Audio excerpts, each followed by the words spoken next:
आपने LPG cylinder भरा 1050 rupees में और परसों पेट्रोल डाला 105 रुपीज़ पर लीटर और आज इलेक्ट्रिसिटी बिल देखा और भी ज़्यादा। सोचा क्यों? रीज़न है मिडिल ईस्ट में एक मिसाइल अटैक जो हज़ारों किलोमीटर दूर हुआ है लेकिन सीधा आपके पॉकेट को अफेक्ट कर रहा है। ईरान ने कतार को रेस लिफन इंडस्ट्रियल सिटी पर मिसाइल्स अटैक किया। ये कोई छोटी जगह नहीं है, ये दुनिया का सबसे बड़ा गैस एक्सपोर्ट सेंटर है। सिंपल एग्जांपल में समझे तो अगर इंडिया का कोई बड़ा पोर्ट बंद हो जाए तो पूरी सप्लाई चेन डिस्टर्ब हो जाती है। वैसे ही इस अटैक ने ग्लोबल एनर्जी सिस्टम को हिला दिया है। अब सवाल ये है, इसका इंडिया से कनेक्शन क्या है? इंडिया अपनी गैस का बड़ा हिस्सा कतार से लेता है।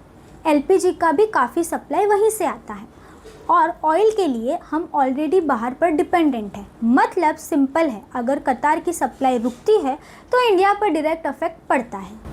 अटैक में डैमेज हुआ gas, LNG facilities, Pearl gas to liquids plant. अब यहाँ एक इम्पॉर्टेंट बात है, अगर सिर्फ शिपिंग रुकती है तो प्रॉब्लम टेम्पररी होती है, लेकिन अगर प्लांट डैमेज हो जाए तो प्रॉब्लम लंबी चलती है, क्योंकि ऐसे बड़े प्लांट्स रिपेयर होने में काफ़ी टाइम लग सकता है।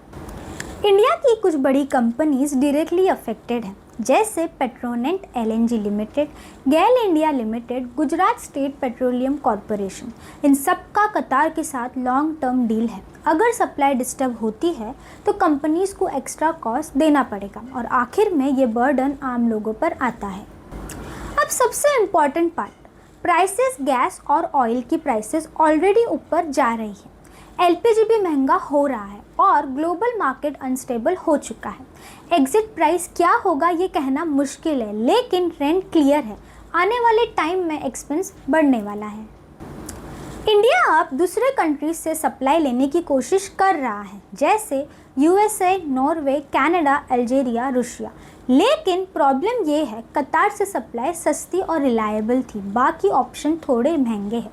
मतलब सेम चीज़ को लेने के लिए ज़्यादा पैसा देना पड़ेगा।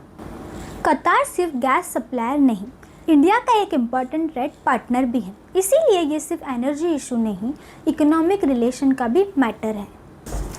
ये सिर्फ एक अटैक की स्टोरी नहीं है, ये आपके डेली खर्चे की स्टोरी है। आज अटैक कतार में हुआ है, कल उसका इफेक्ट आपके बिल और फ्यूल प्राइसेस में दिखने वाला है। मिसाइल्स कतार में गिरती है, लेकिन उनका असर इंडिया के फ्यूल पंप और किचन तक पहुंच रहा है। डिस्टेंस हज़ारों किलोमीटर का है, लेकिन इम्पैक्ट बिल्कुल क्लोज है।